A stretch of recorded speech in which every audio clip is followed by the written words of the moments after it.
Hello everyone, কেমন আছো তোমরা সবাই? আশা করি সবাই খুব ভালো আছো। আর কুসুম ব্লগ চ্যানেলে তোমাদের সকলকে জানাই স্বাগত।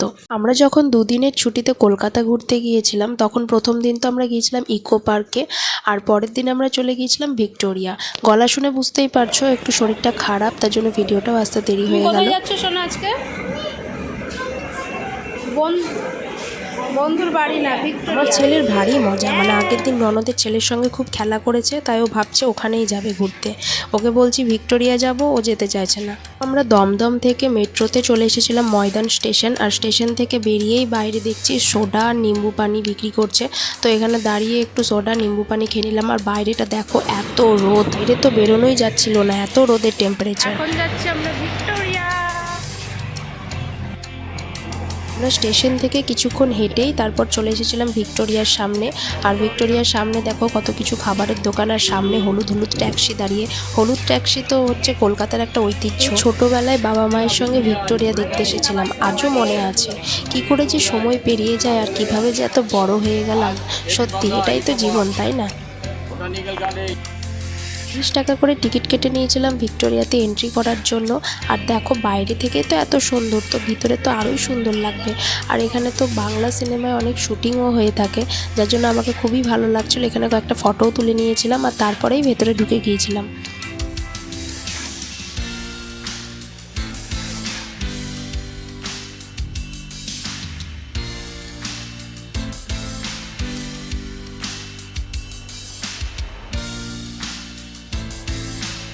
ভিক্টোরিয়ার ভেতরটা ছিল খুবই সুন্দর, খুবই মনোরম, দেখতেই পাচ্ছ।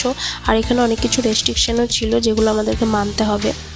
এই ব্যস্ত শহরের মধ্যে ভিক্টোরিয়াতে গিয়ে কিন্তু দুদণ্ড শান্তি পেলাম। চারিদিকটাকে এরকম নিস্তব্ধ নিঝুম, মানে এত শান্ত পরিবেশ। ওখানে হাঁটতেও ভালো লাগছে, বসে থাকতেও ভালো লাগছে। প্রচণ্ড গরম লাগছিল, মানে দুপুরবেলা হয়ে গিয়েছিল যখন ঘুরতে যাই। তো প্রথমেই আমরা ভাবলাম যে একটা গাছের তলায় বসবো, ওখানে একটু হাওয়া খাবো, তারপরে হচ্ছে ভিক্টোরিয়াটা ঘুরবো। তার জন্য আমরা সামনের দিকে এগিয়ে যাচ্ছিলাম। যে এই লেকের সামনে আমরা বসেছিলাম, কি বলবো ভাই, এত শান্তি, এত ঠান্ডা হাওয়া দিচ্ছিল। তারপরে ওর বাবা বললো যে চলো আমরা একটু সামনে থেকে ঘুরে আসি। আর ওখানে প্রত্যুষ বসেছিল ঠাকুমারদের সঙ্গে। তো আমরা এখানে এসে কয়েকটা ফটো তুলে নিলাম আর কয়েকটা ভিডিও বানাচ্ছিলাম। এই 1000 বছরের ইতিহাস কিন্তু জড়িয়ে রয়েছে ভিক্টোরিয়ার সঙ্গে। ভিক্টোরিয়াকে যতই দেখি ততই কিন্তু মুগ্ধ হয়ে উঠি তার সৌন্দর্য দেখে। আর সামনে ছিল কুইন ভিক্টোরিয়ার একটা স্ট্যাচু, যেখানে আমরা ফটো আর ভিডিও সব করে নিয়েছিলাম। আর এখানে একটা লোক বলছিল যে ফটো তুলে দিতে, তো ফটো তুলে দিচ্ছিল। তো সেদিন ছিল সোমবার, যার জন্য আমরা ভেতরে ঢুকতে পারিনি। সেদিন সোমবার নাকি বন্ধ থাকে ভিক্টোরিয়ার ভেতরটা, যার জন্য মিউজিয়ামটা ঘুরতে পারিনি।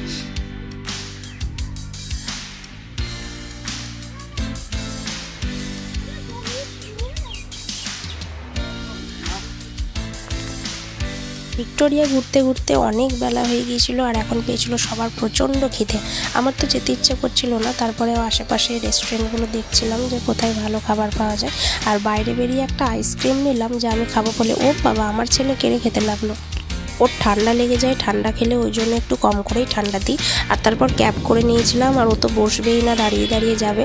তারপর আমরা চলে এসেছিলাম এসপ্ল্যানেডে আদি বাঙালি রেস্টুরেন্টে।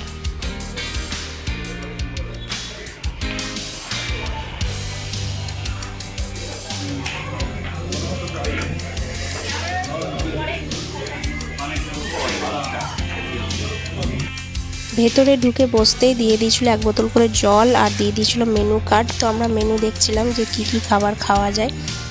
তারপর আমরা আমাদের খাবারগুলো অর্ডার করে দিলাম। আর তারপর তো কিছুক্ষণ তো বসে থাকতেই হবে, অর্ডার করার পর তো আর সঙ্গে সঙ্গে খাবার পাওয়া যায় না, যার জন্য বসেছিলাম।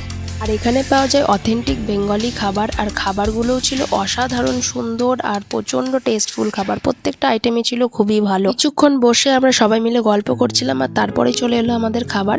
আমরা 2টো মাটন থালি অর্ডার করেছিলাম, আর একটা ভেজ থালি, আর একটা নিয়েছিলাম পোলাও, আর নিয়েছিলাম একটা লেবু লঙ্কা চিকেন, যেটা পরে এলো।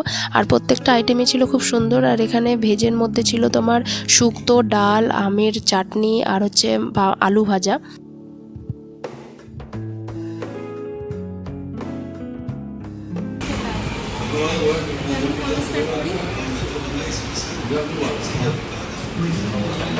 কেমন মজা লাগছে বলো? খাওয়া দাওয়া সেরে তারপর আমরা আবার হাঁটা শুরু করলাম নিউ মার্কেটের ভেতর দিয়ে। কিছু কেনার ছিল না, দেখছিলাম এখানে আশেপাশের দোকানগুলো, সবাই বলছিল এটা নাও ওটা নাও, তো কিছু নেইনি সেরকম। আমরা যাচ্ছিলাম আসলে শ্রীলেদার, যার জন্য এই ফুটপাত রাস্তা দিয়ে হেঁটে যাচ্ছিলাম আর চলে গেছিলাম শ্রীলেদারে জুতো কিনবো বলে। কি হয়েছে এবার আরাম। হ্যাঁ ঘুটু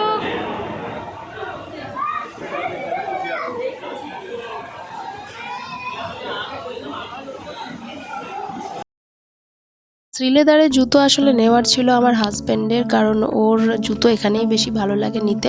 তো আমি যখন এসেছিলাম তো ভাবলাম যে আমিও নিয়ে নিই, তাহলে আমার পুজোর জুতো হয়ে যাবে। আর এদিকে ছিল ব্যাগের কালেকশন। সত্যিই বলছি ব্যাগ নেবো না জুতো নেবো আমি কিচ্ছু বুঝতে পারছি না, এত ভালো লাগছে। কেনাকাটা তাড়াতাড়ি করে তারপর আমরা আবার ট্রেন ধরে চলে এলাম দমদমে, কারণ আমাদের কিন্তু আবার রাত্রেই ট্রেনের টিকিট কাটা আছে বাড়ি ফেরার জন্য, যার জন্য আমাদের একটু তাড়া আছে। বাড়ি ফিরে তাড়াতাড়ি ব্যাগ গুছিয়ে নিয়েছি আর ডিনারও করে নিয়েছিলাম তাড়াতাড়ি, আর যে ড্রেস চেঞ্জ করে নিয়েছিলাম, কারণ আমাদের রাত্রেই ট্রেন বেরিয়ে যেতে হবে। আমরা চলে গেছিলাম শিয়ালদা স্টেশন, আর স্টেশনে গিয়ে আমাদের হচ্ছে রাত্রে 10টায় ট্রেন ছিল আমাদের। তো ট্রেন চলে এসেছে। তো ভিডিওটা যদি ভালো লেগে থাকে অবশ্যই চ্যানেলটাকে সাবস্ক্রাইব করে দিও, ভিডিওটাকে লাইক করে দিও আর শেয়ার করে দিও। তো দেখা হচ্ছে নেক্সট ভিডিওতে, ততক্ষণে ভালো থেকো, বাই।